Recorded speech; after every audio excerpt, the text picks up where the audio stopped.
கூடியிருக்கின்ற அத்துணை கூட்டமும் உணர்வுக்காக, இந்த மண்ணினுடைய மைந்தர்களாக, வடக்கு மண்டலத்தினுடைய அரசியல் கொங்குநாடு மக்கள் தேசிய கட்சியை தவிர்த்து நடத்த முடியாது என்பதை காட்டுவதற்காக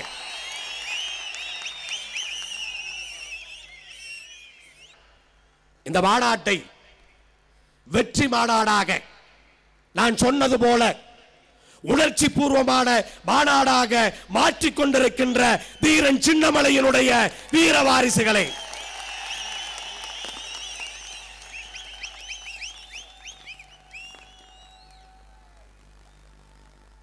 நம்முடைய பலம் என்னவென்று சொன்னால், நம்மை ஈன்றெடுத்த நம்முடைய தாய்மார்கள், அவர்கள்தான் நம்முடைய பலம். ஒவ்வொருவரோடும் சரி நிகராக நின்று நம்மை வளர்த்தெடுத்துக் கொண்டிருக்கிறார்கள், நமக்கு தைரியத்தை சொல்லிக் கொண்டிருக்கிறார்கள். மழை வந்ததே, ஏதாவது ஒரு தலை அசைந்ததா? ஆண்கள் இருப்பதிலே ஆச்சரியம் கிடையாது. ஆனால் நம்முடைய பெண்கள் அத்தனை பேரும், எனக்கு சந்தேகமாக போய்விட்டது, நம்முடைய மஞ்சள் படை எல்லோரையும் இருக்கையிலே கட்டி வைத்து விட்டார்களோ? அந்த அளவிற்கு ஆடாமல் அசையாமல் உணர்வினை இங்கே வெளிக்காட்டி இருக்கின்றீர்கள். உங்கள் அத்தனை பேருக்கும் நாங்கள் இத்தனை பேரும் தலை வணங்குகின்றோம்.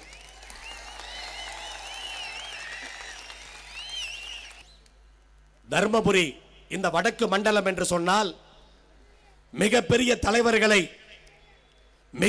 தலைவர்களை உருவாக்கிய வரலாறு இந்த பகுதியை சாரும். அப்படி சொல்ல போனால் ராஜாஜி அவர்கள் ஒசூருக்கு பக்கத்திலே தொரப்பள்ளி கிராமத்திலே பிறந்தவர் ராஜாஜி. எப்படிப்பட்ட புகழ் பெற்றவர்!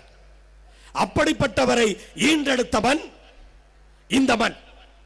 அப்படிப்பட்ட பெருமை வாய்ந்த தலைவர்கள் ராஜாஜி மட்டுமல்ல,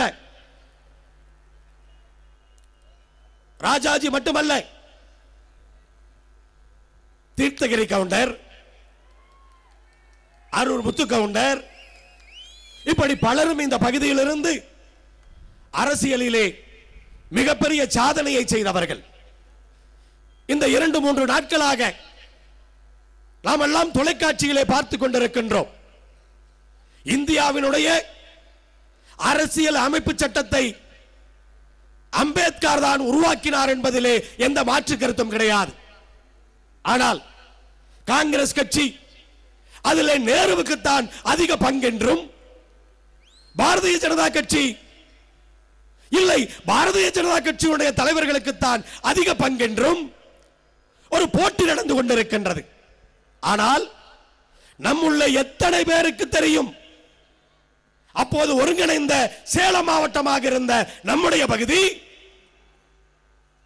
அங்கே திருச்செங்கோட்டிலே பிறந்த, அன்றைக்கு நாமக்கல் மாவட்டமும் சேலத்தில் இருந்தது, திருச்செங்கோட்டிலே பிறந்த டி.எம். காளியண்ண கவுண்டர் அம்பேத்கருக்கு உதவியாக அரசியல் அமைப்பு சட்டத்தை உருவாக்கியதிலே நமக்கும் பங்கு இருக்கிறது. அப்படிப்பட்ட புகழுக்கு சொந்தக்காரர்கள் நாம். இங்கே கூடியிருக்கிற இந்த கூட்டம் எந்த ஒரு ஜாதிக்கும் எதிரான கூட்டம் அல்ல,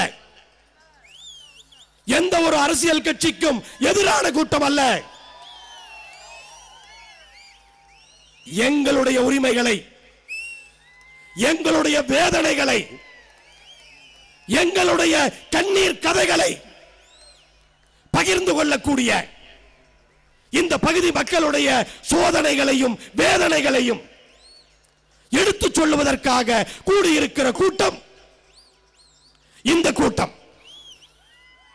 அப்படி கூடியிருக்கின்ற நாம் இன்றைக்கு யோசித்து பார்க்க வேண்டும். தமிழகத்தினுடைய மற்ற பகுதிகளில் இருக்கிற மக்களுக்கு சரிசமமான வாழ்க்கையை இந்த பகுதி மக்கள் பெற்றிருக்கிறார்களா என்று கேட்டால் இல்லை. இரண்டாம் தர மக்கள் போல அப்படி கிராமங்களிலே வாழ்ந்து கொண்டிருக்கிறார்கள். ஏன் என்று யோசித்து பார்த்தோமா? அதற்கான காரணம் என்னவென்று தேடி பேசினோமா? ஏன் மற்ற பகுதிகளில் இருக்கிற அந்த வளர்ச்சி நம்முடைய பகுதிக்கு வரவில்லையே? ஏன்? விவசாயத்தை நம்பி கிராமங்களிலே வாழுகின்ற மக்கள் தங்களுடைய குழந்தைகளை மற்ற மாவட்ட மக்களை போல நல்ல பள்ளிக்கூடத்திலே சேர்க்க முடியுமா? அதற்கு வாய்ப்பு இருக்கிறதா? கோயம்புத்தூருக்கும் திருச்சிக்கும் சென்னைக்கும் தஞ்சாவூருக்கும் மதுரைக்கும் சென்று நம்முடைய குழந்தைகளை கல்லூரிகளிலே சேர்த்துகிறோமே, ஏன் மற்ற பகுதியில் இருப்பவர்கள் இந்த பகுதியில் இருக்கிற பல்கலைக்கழகத்திலே சேர்த்தக்கூடாதா? எங்கே இருக்கிறது? அப்படிப்பட்ட பல்கலைக்கழகத்தை யார் உருவாக்கினார்கள்? ஏன் உருவாக்கவில்லை? எத்தனை எம்எல்ஏக்கள், எத்தனை பாராளுமன்ற உறுப்பினர்கள், எத்தனை அமைச்சர்கள், இவர்கள் எல்லாம் இந்த பகுதியிலே நல்லதொரு பல்கலைக்கழகத்தை உருவாக்கினார்களா? இன்னும் வாய்ப்பு கெட்டு போகவில்லை.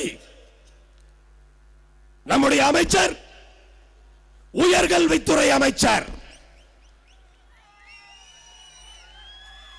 தமிழகத்தில் இருக்கிற அத்துணை பல்கலைக்கழகங்களுக்கும் தலைவர் இவர்தான்.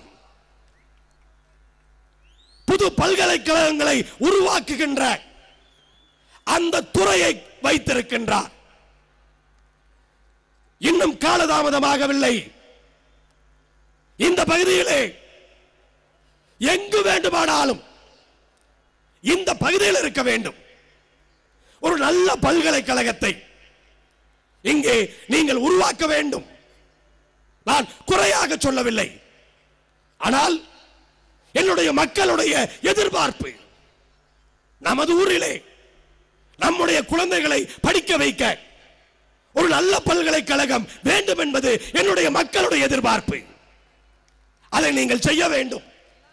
அந்த கோரிக்கையை தான் இந்த மாநாட்டின் மூலமாக அமைச்சராகிய உங்களுக்கு, தமிழக அரசிற்கு அன்போடு வைத்துக் கொள்ளுகின்றேன். கல்வியை விடுங்கள், மருத்துவம், அவசரத்திற்கு ஆஸ்பத்திரிக்கு செல்ல வேண்டும் என்று சொன்னால் ஒன்னா பெங்களூருக்கு போகணும், கோயம்புத்தூருக்கு போகணும், வேலூருக்கு போகணும், இல்லைன்னா சென்னைக்கு போகணும். நினைச்சு பாருங்க.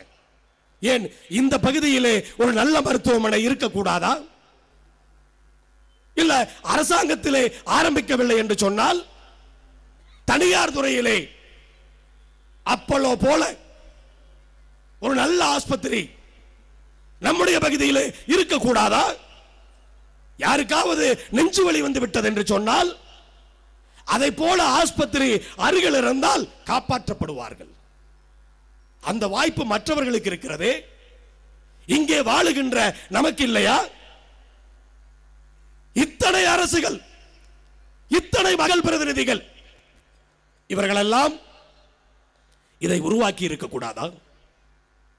பாட்டாளி மக்கள் கட்சியினுடைய தலைவர், நிறுவனர், அவரும் டாக்டர்.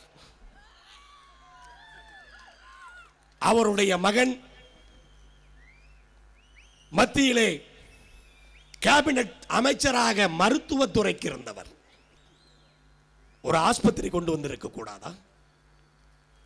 அரசாங்கத்திலே இல்லை என்று சொன்னால் யாரையாவது, எவ்வளவோ தனியாரை எதற்கோ நிர்பந்தப்படுத்துகிறீர்களே, அப்போலோ போன்ற ஒரு தனியார் நிறுவனத்தை இங்கே தருமபுரியிலோ கிருஷ்ணகிரியிலோ எங்காவது ஒரு இடத்திலே ஒரு மருத்துவமனையை போட்டு இருக்க கூடாதா?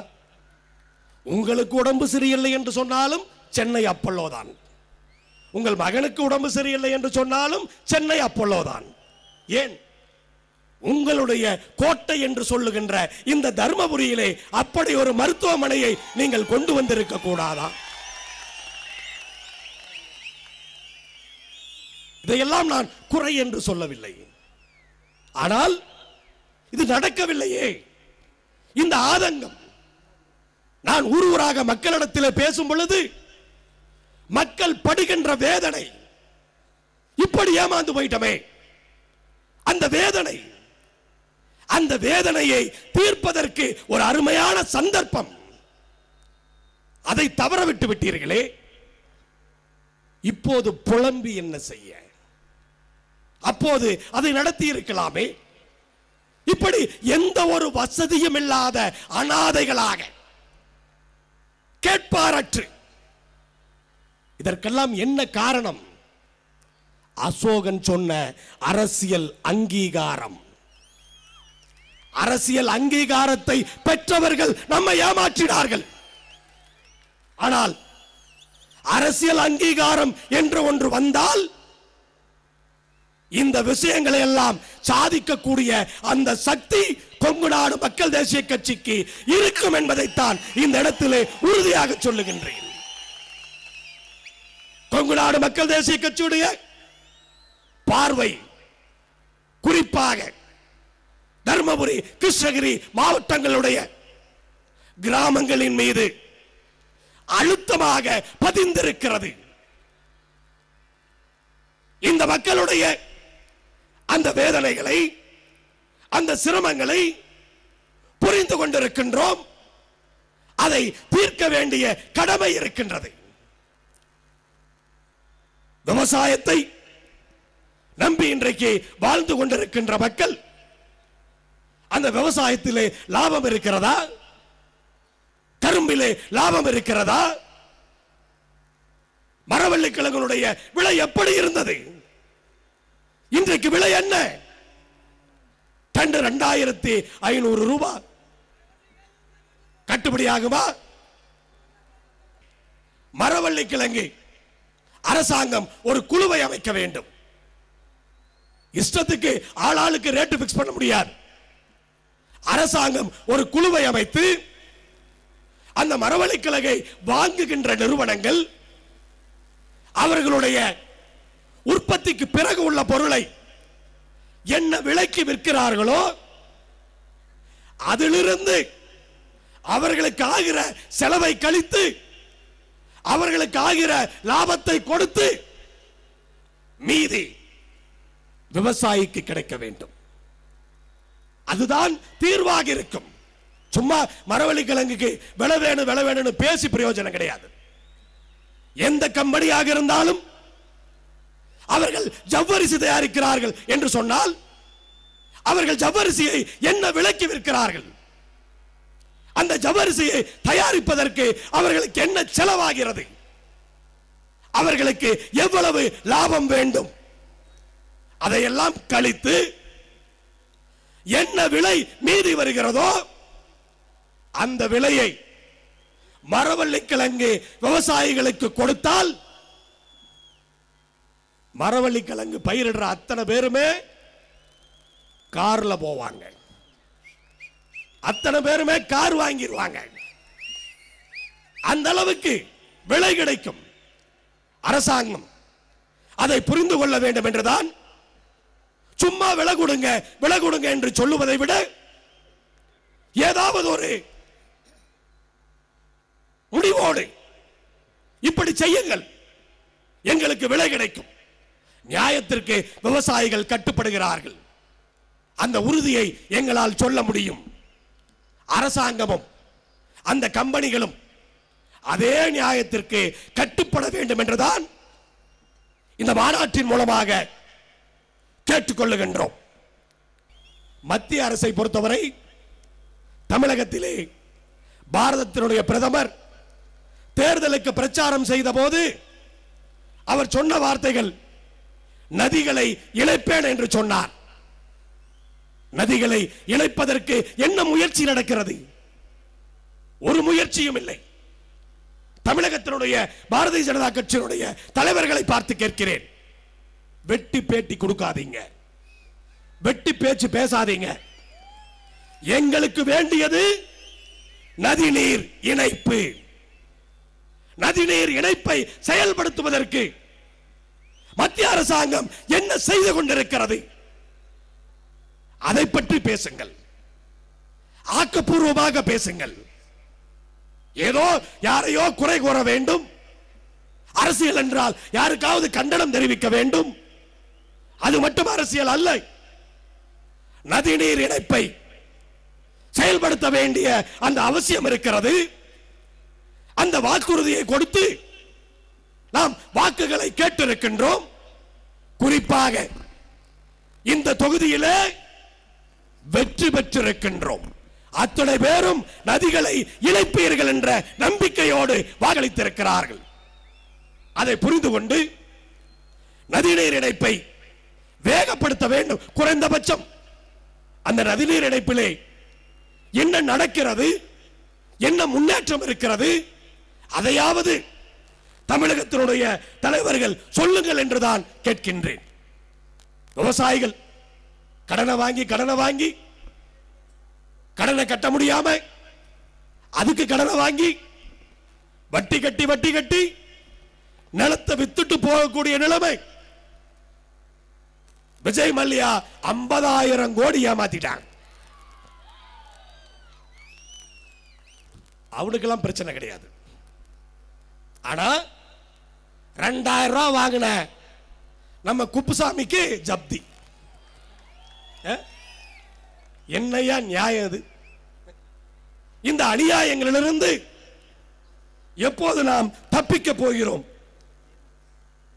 மின்சாரம் பீகார்ல விவசாயத்துக்கு மின்சார இணைப்பு கேட்டால் ஒரு பைசா வாங்காம விவசாய இணைப்பை உடனடியாக கொடுக்க வேண்டும் என்று அந்த மாநிலத்தினுடைய முதலமைச்சர் நிதிஷ்குமார் அறிவித்திருக்கிறார்.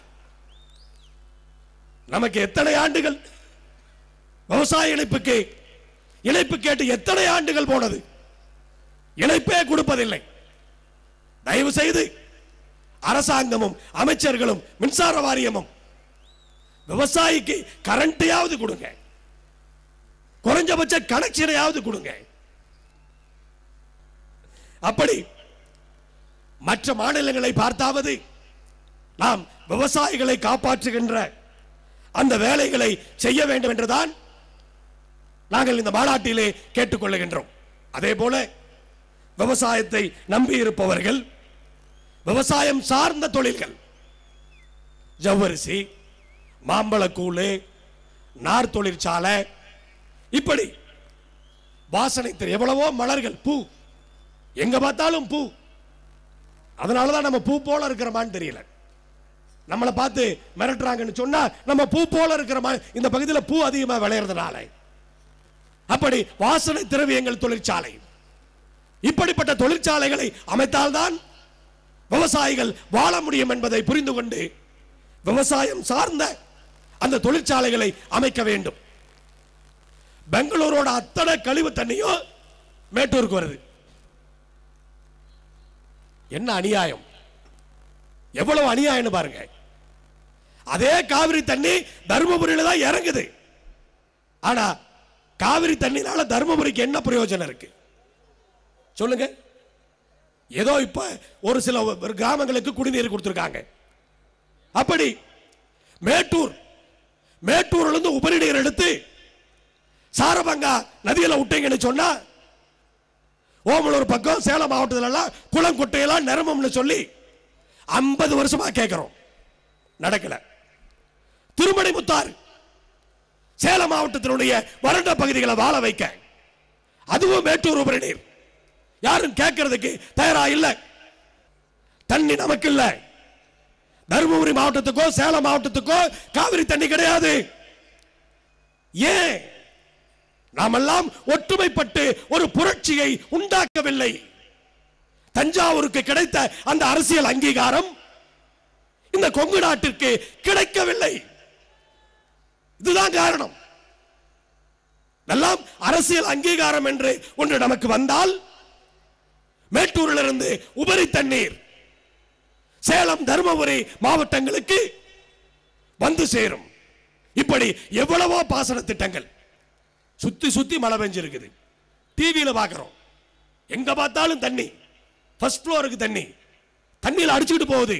ஆனா அரூர் பக்கம் பார்த்தீங்கன்னு சொன்னா குளத்தில் மாடு மேய்க்கிறாங்க. நம்ம நிலைமை பாருங்க. ஊரெல்லாம் இப்படி பெஞ்சிட்டு நம்ம ஊர்ல மழை கிடையாது. என்ன காரணம்? மழை பெஞ்சிருக்குது. இன்னொரு குளம் உடைஞ்சுக்கிட்டு ஊருக்குள்ள போயிடுச்சு தண்ணி. ஆனா அரூர் குளத்துக்கு ஏரிக்கு வர்றது அந்த வாய்க்கால் தூர்வாரல, வாய்க்கால் சுத்தமா இல்லை. ஏரியா இருந்தாலும் சரி, குளமா இருந்தாலும் சரி, வாய்க்காலா இருந்தாலும் சரி, தமிழகத்தினுடைய நீர் ஆதாரங்கள், நீர்வழி பாதைகள் அத்தனையும் தூர்வாரி தண்ணீரை சேமிக்கக்கூடிய அந்த வேலையை செய்ய வேண்டும். தயவு தாட்சண்யம் பார்க்க கூடாது. வாய்க்காலையும் நீர் ஆதாரங்களையும் ஆக்கிரமித்தவர்கள் யார்? அரசியல் ஆதரவு, அரசியல் செல்வாக்கு, அதை வைத்துக் கொண்டுதான் நீர்நிலைகளை ஆக்கிரமிப்பு செய்திருக்கிறார்கள். அப்படிப்பட்டவர்களை தயவு தாட்சண்யம் பார்க்காமல் காலி செய்து நமக்கு விவசாயத்திற்குரிய தண்ணீரை குளம் குட்டைகளிலே நிரப்புவதற்கான அந்த முயற்சிகளை செய்ய வேண்டும். பக்கத்தில் பெங்களூர், எவ்வளவு தூரம்? பெங்களூர் இன்னைக்கு இவ்வளவு வளர்ந்திருக்குது இல்ல? ஏன் பெங்களூர் மாதிரி கிருஷ்ணகிரிக்கு தருமபுரிக்கு நடுவுல ஒரு நகரம் உருவாயிருக்க கூடாதா? பண்ணிருக்கலாமே. பெங்களூர்ல அத்தனை கம்பெனி போடுறவன் ஒரு 10% இங்க கம்பெனி போட்டிருந்தா இந்த பகுதியினுடைய வளர்ச்சி வளர்றதும் வளர்ந்திருக்கும், விவசாயத்துக்கும் நல்ல லாபம் கிடைச்சிருக்கும், இந்த பகுதி மக்கள் வாழ்ந்திருப்பார்கள். ஏன் திமுக ஆட்சியில மத்தியில் எத்தனை அமைச்சர்கள் இருந்தீர்கள்? ஏன் கிருஷ்ணகிரிக்கு தருமபுரிக்கு நடுவில் பெங்களூர் மாதிரி ஒரு நகரத்தை உருவாக்கி இருக்க கூடாதா? ஒரு சர்வதேச விமான நிலையம் இங்கே தமிழகத்திலே இந்த பகுதியிலே கொண்டு வந்திருக்க கூடாதா? அன்னைக்கு ஒரு ஸ்மார்ட் சிட்டியை இந்த பகுதியிலே போட்டு அங்கே அமைந்த ஐடி நிறுவனங்களை இங்கே அமைத்திருக்க முடியும். இந்த பகுதி மக்களை வாழ வைத்திருக்க முடியும். ஏன் அதை பண்ணல? அதுக்கான காரணம் என்ன? தமிழகத்தினுடைய மேற்கு மாவட்டங்கள்ல பல தொழிற்சாலைகள் வந்திருக்குது அப்படின்னு சொன்னா ஏன் இங்க வரல? என்ன காரணம்? இங்க இருக்கிற மக்கள் தப்பா?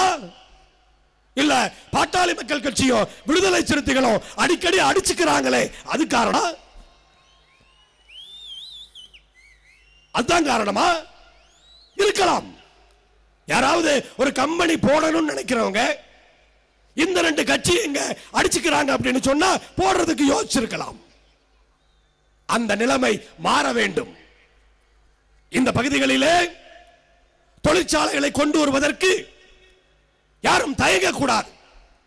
அப்படி ஒரு சூழலை இந்த பகுதியிலே ஏற்படுத்த வேண்டும். அதைத்தான் டைரக்டர் அவர்கள் இங்கே சொல்லி சென்றார். கொங்கு நாடு மக்கள் தேசிய கட்சி இந்த பகுதியிலே வலுவாக கால் ஊன்ற ஆரம்பித்திருக்கிறது. நம்முடைய வளர்ச்சி வர வர தமிழகத்தினுடைய மேற்கு மாவட்டங்களிலே என்ன அமைதி நிலவுகிறதோ அதே அமைதி இங்கே வட மாவட்டங்களிலே நிலவும், கண்டிப்பா நிலவும். அப்படிப்பட்ட ஒரு சூழலை உருவாக்குகின்ற முயற்சியை தான் நாம் செய்கின்றோம். ஏதோ அரசியல் பண்றதுக்காக நம்ம இங்க மாநாடு போடல. இந்த பகுதியும் மற்ற பகுதிகளைப் போல அந்த வளர்ச்சியை பெற வேண்டும். அந்த தொழிற்சாலைகள் இங்கே வர வேண்டும். பிசிஆர் சொன்னாங்க, இப்படி எல்லாம் பிசிஆர் போடுறாங்க. நம்ம பொய் வழக்கு போடுறான்னு சொன்னப்ப எவனும் நம்பல. இப்ப கடைசியா நாமக்கல் டீச்சர் மேல போட்டப்ப கூட பொய் வழக்கு போடுறான்னு சொல்லி எவ்வளவோ கத்துறோம், கேட்கல. காங்கிரஸ்காரன் சொன்ன இவனெல்லாம் ஜாதி பேசுறான், பொய் வழக்கு எங்க போடுறாங்க? காங்கிரஸ் கட்சி தேசிய கட்சி, நாங்க எல்லாத்துக்கும் பொதுவான கட்சி, பிசிஆர் சட்டத்தை ஸ்ட்ராங் பண்ணு அப்படின்னா போட்டேன். விஜய தாரணி மேல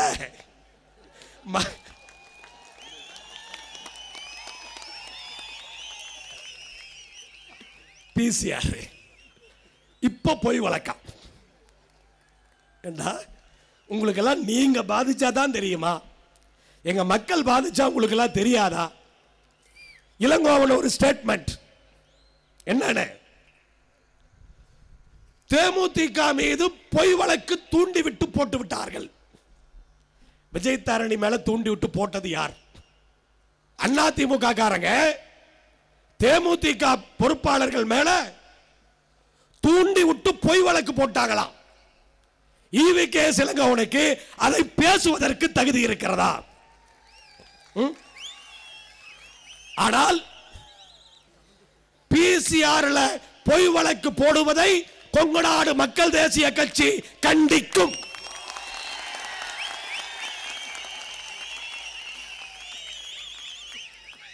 இரண்டாயிரத்தி 8ஆம் ஆண்டு திருச்செங்கோடியிலே பிசிஆரிலே பொய் வழக்கு போட்டால் இலவசமாக முன்ஜாமீனை சென்னை ஹைகோர்ட்டிலே எடுப்போம் என்று சொல்லி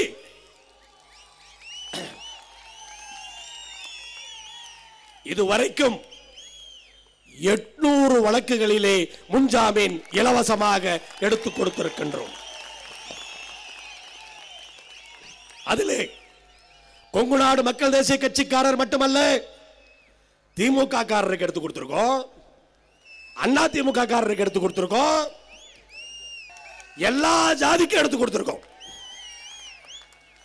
அதனாலதான் சொன்னேன், அந்த அனுபவம் எங்களுக்கு நிறைய இருக்கு.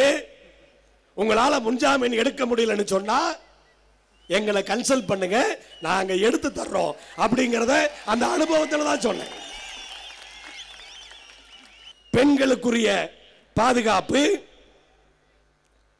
பிசிஆர் சட்டத்தில் பாதுகாப்பு, இதெல்லாம் எதுக்கு பண்றோம்? மக்களுக்கு தைரியம். நம்முடைய மக்களுக்கு, கிராமங்களில் இருப்பவர்களுக்கு அந்த தைரியத்தை கொடுக்க வேண்டும் என்ற ஒரே காரணத்திற்காக. அப்படி அந்த தைரியம் வந்து விட்டது என்று சொன்னால் பாதி பிரச்சனை தீர்ந்து போச்சு. மீதி பிரச்சனையை பார்த்துக்கலாம். ஆனால் பொய்யா கேஸ் போட்டா விடமாட்டோம். அது அவன் எவ்வளவு பெரிய ஆளா இருந்தாலும் சரி, எவ்வளவு அரசியல் பின்புலம் இருந்தாலும் சரி, எவ்வளவு பெரிய அதிகாரியாக இருந்தாலும் சரி, பொய்யா ஒரு பிசிஆர் கேஸ் போட்டால் இந்த மண்ணிலே அதை விடமாட்டோம். அந்த தைரியத்தை கொடுப்பதற்காகத்தான் அந்த காரியத்தை செய்து கொண்டிருக்கிறோம். இன்னைக்கு பாத்தீங்கன்னு சொன்னா சகிப்புத்தன்மை ஒன்றே ஒன்று மட்டும். பாரதிய ஜனதா கட்சிக்கு வாக்களித்து மோடியை பிரதமராக்கியவர்கள் 17 கோடி பேர் தான். அப்ப அந்த 17 கோடி பேர் தான் இந்துக்களா? 130 கோடி மக்கள் 17 கோடி மக்கள் தான் பாரதிய ஜனதா கட்சிக்கு மோடி பிரதமராக வேண்டும் என்று ஓட்டு போட்டிருக்கிறார்கள். அவர்கள் அதிகப்படியான எம்பி வெற்றி பெற்றார்கள், அது வேற விஷயம். ஆனால் 17 கோடி மக்கள் தான் ஓட்டு போட்டிருக்கிறார்கள். அப்ப இத்தனை பேர், இத்தனை இந்துக்கள் பாரதிய ஜனதாவுக்கு ஓட்டு போடாமல் இந்தியாவில் இருக்கிறார்கள். இந்த கணக்கை எல்லாம் புரியாமல் ஏதோ மோடியினுடைய அரசாங்கம் இஸ்லாமியர்களுக்கு எதிரான அரசாங்கம் என்று இன்றைக்கு எங்கெல்லாம் வாய்ப்பு கிடைக்கிறதோ அங்கெல்லாம் குத்தி பார்க்கின்ற வேலையை பல அமைப்புகளும் பல கட்சிகளும் சேர்ந்து இன்றைக்கு செய்து கொண்டிருக்கிறார்கள். இது நியாயமா? எதுக்கு நம்ம அரசியலுக்கு வந்தோம்? எதுக்கு நம்ம கட்சி ஆரம்பிச்சோம்? எதுக்காக ஆரம்பிச்சோம்? நடக்கிற அரசியல் நமக்கு பிடிக்கல. நான் உள்பட, இருக்கிற பொறுப்பாளர்கள் உள்பட, அரசியலே பிடிக்காதவங்க, அரசியலே சரியில்லைன்னு சொல்றவங்க, அவங்க எல்லாம் ஒன்னா சேர்ந்துதான் கொங்கு நாடு மக்கள் தேசிய கட்சி ஆரம்பிச்சிருக்கிறோம். என்ன காரணம்? ஒண்ணு மட்டும் புரிஞ்சுக்கங்க. இந்தியாவிலே எத்தனையோ தீவிரவாதம் இருக்கிறது. என்னென்னவோ தீவிரவாதம் சொல்றான். ஜாதி தீவிரவாதங்கிறான், மத தீவிரவாதங்கிறான், குண்டு போடுற தீவிரவாதங்கிறான். ஆனா எல்லா தீவிரவாதத்தை விட நாட்டை அழிக்கின்ற தீவிரவாதம் அரசியல் தீவிரவாதம். அரசியல் எல்லா கட்சிகளும் அந்த அரசியல் தீவிரவாதத்தை கையில் எடுத்துக்கொண்டு கட்ட பஞ்சாயத்து பண்றது, வேண்டாதவனை அடிக்கிறது, நல்லவனை மிரட்டுறது. கெட்டவனை மிரட்ட மாட்டான், நல்லவனை மிரட்டுவான். அதனாலதான் நல்லவங்க யாருக்குமே அரசியல் பிடிக்கல. ஆனா அரசியல் பிடிக்காதவங்க ஜனத்தொகை தான் அதிகம். அப்படி அரசியல் பிடிக்காதவங்க எல்லாம் ஒன்னா சேர்ந்துதான் இந்த அரசியலை தூய்மையாக்க வேண்டும் என்று, இந்த அரசியலை நேர்மையானதாக ஆக்க வேண்டும் என்று கொங்கு நாடு மக்கள் தேசிய கட்சியை நாம் இன்றைக்கு ஆரம்பித்திருக்கின்றோம். என்னெல்லாம் பாருங்க, கட்சியில நாளைக்கு ஆட்சிக்கு வரணும், கட்சி வளரணும்னு சொன்னா சாமி கும்பிடக்கூடாதுன்னு கொள்கை இருந்தால் கூட கோயிலுக்கு போறதுக்கு தயார். கோயிலுக்கு போங்க, வேண்டான்னு சொல்லல. ஆனா வெளியே வந்து நான் சாமி கும்பிடுறதுக்கு போகலன்னு சொல்லாதீங்க. சாமி சும்மா விடாது.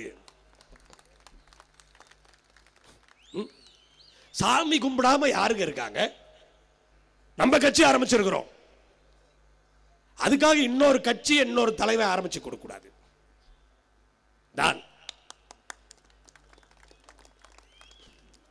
பாட்டாளி மக்கள் கட்சியில் இருக்கிற அத்துணை சகோதரர்களையும் பார்த்து கேட்கின்றேன். இந்த செய்தி உங்கள் காதுகளுக்கு வர வேண்டும். நட்போடு கேட்கின்றேன். உங்களுடைய தலைவர் ஒவ்வொரு ஜாதிக்கும் ஒரு கட்சி ஆரம்பித்து கொடுக்கலாமா? இது நியாயமா? எனக்கு கோபம் இல்லை, வருத்தம் இல்லை, அதனால் பாதிக்கப்பட போவதில்லை. ஆனால் இது தர்மமா? நாம் அதிகமாக வாழுகின்ற பொள்ளாச்சி, கோயம்புத்தூர், திருப்பூர், ஈரோடு ஆகிய 4 தொகுதிகளிலும் திராவிட முன்னேற்ற கழகத்தினுடைய கூட்டணியை 3வது இடத்துக்கு தள்ளி 2வது இடத்திற்கு நம்முடைய வேட்பாளர்களை கொண்டு வந்தோம். மொத்த தமிழகத்திலேயே 7 தொகுதிகளிலே தான் தேசிய ஜனநாயக கூட்டணி 2வது இடம். அந்த 7 தொகுதிகளிலே 4 தொகுதிகளிலே 2வது இடம் நம்மால், நம்முடைய ஓட்டுக்களால்.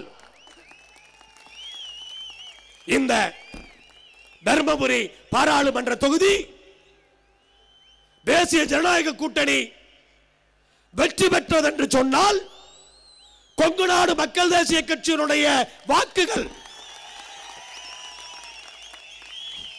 ஒன்றை மட்டும் புரிந்து கொள்ளுங்கள், இந்த தர்மபுரி மாநாட்டோடு கொங்கு நாடு மக்கள் தேசிய கட்சியினுடைய தலைமையினுடைய பணி இந்த மாவட்டங்களிலே நிற்காது, கண்டிப்பாக நிற்காது.